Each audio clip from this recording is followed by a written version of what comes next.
NCC से आपके व्यक्तित्व निर्माण में बड़ी मदद मिलेगी। साथियों, विकसित भारत के निर्माण में युवाओं का रोल बहुत बड़ा है। युवा मन जब एकजुट होकर देश की आगे की यात्रा के लिए मंथन करते हैं, चिंतन करते हैं, तो निश्चित रूप से इसके ठोस रास्ते निकलते हैं। आप जानते हैं, 12 जनवरी को स्वामी विवेकानंद जी की जयंती पर देश युवा दिवस मनाता है।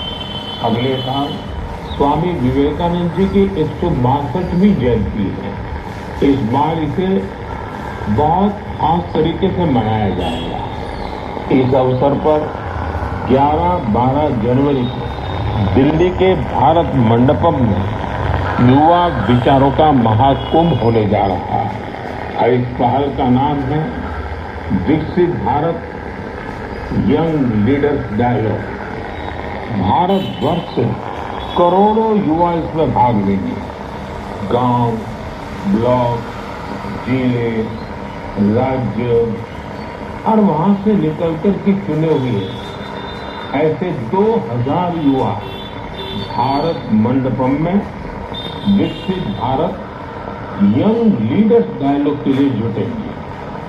आपको याद होगा, मैंने लाल किले की प्राचीर से ऐसे युवाओं से राजनीति में आने का आह्वान किया है जिनके परिवार का कोई भी व्यक्ति और पूरे परिवार का पॉलिटिकल बैकग्राउंड नहीं है।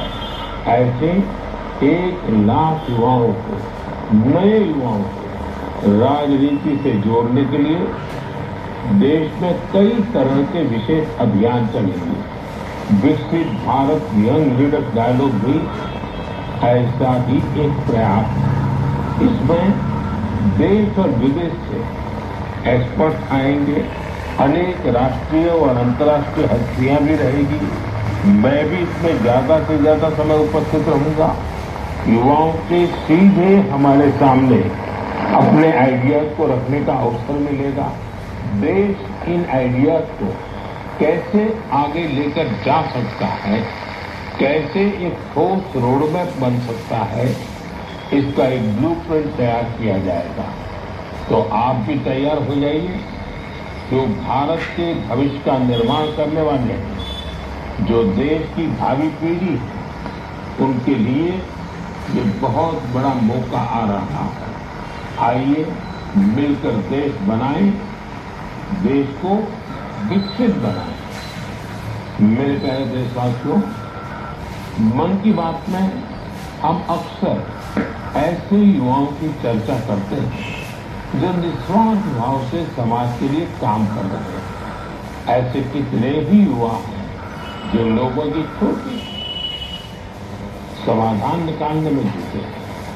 हम अपने आसपास देखें तो कितने ही लोग दिख जाते हैं जिन्हें किसी न किसी तरह की मदद चाहिए, कोई जानकारी चाहिए।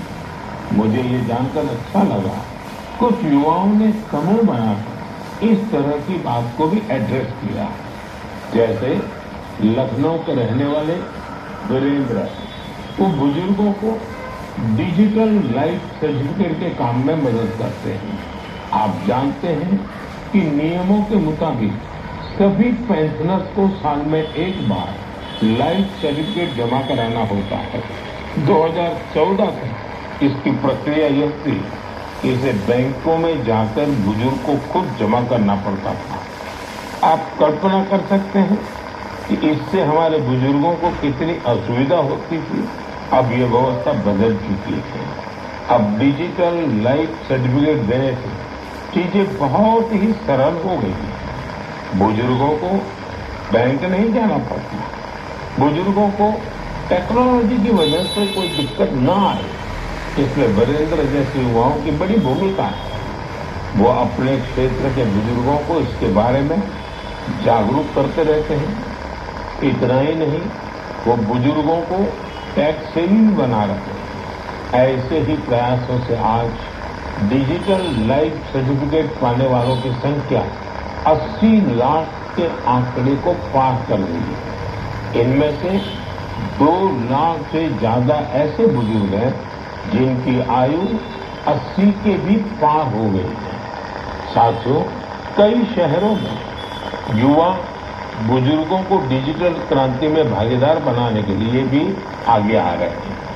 भोपाल के महेश ने अपने मोहल्ले के कई बुजुर्गों को मोबाइल के माध्यम से पेमेंट करना सिखाया है। इन बुजुर्गों के पास स्मार्टफोन तो था, लेकिन उसका सही उपयोग बताने वाला कोई नहीं था।